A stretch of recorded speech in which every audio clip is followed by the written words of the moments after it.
a kid, you probably dreamed about flying cars floating on.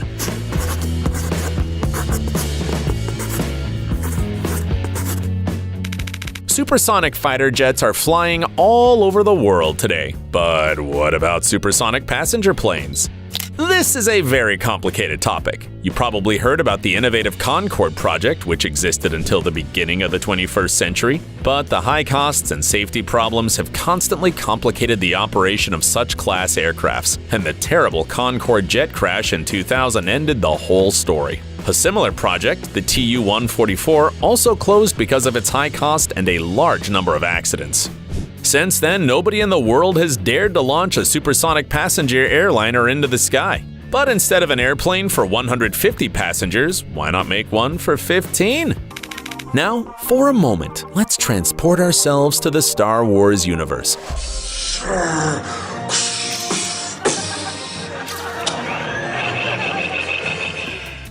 You probably know that in the last century, designers from all over the world worked hard on creating airships. Their time was short-lived, mostly for technical reasons, but now, nearly 100 years later.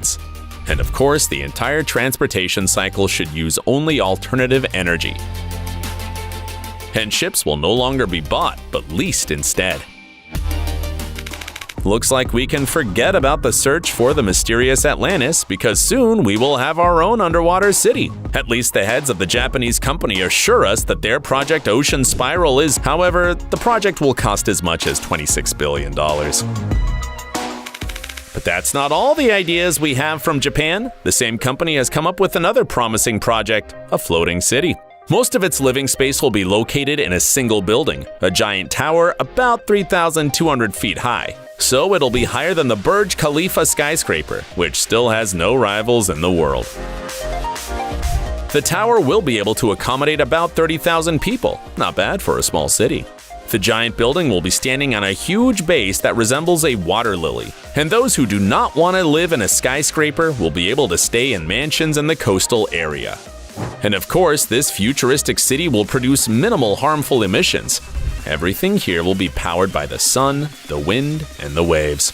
To ensure that natural disasters do not disrupt the quiet way of life on the floating island, the creators plan to choose a quiet place without the risk of typhoons or strong winds.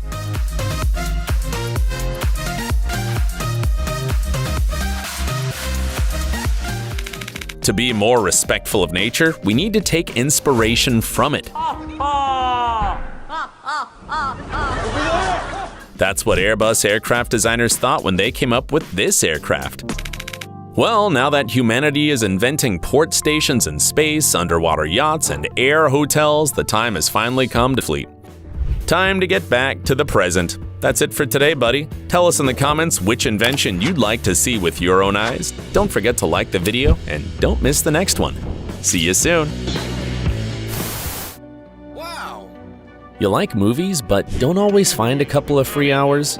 Subscribe to the Salty Popcorn channel. Here we reveal in detail the plots of the coolest films that are definitely worth seeing. Intrigued? Then we look forward to the next session. Don't forget to bring your popcorn. Enjoy watching.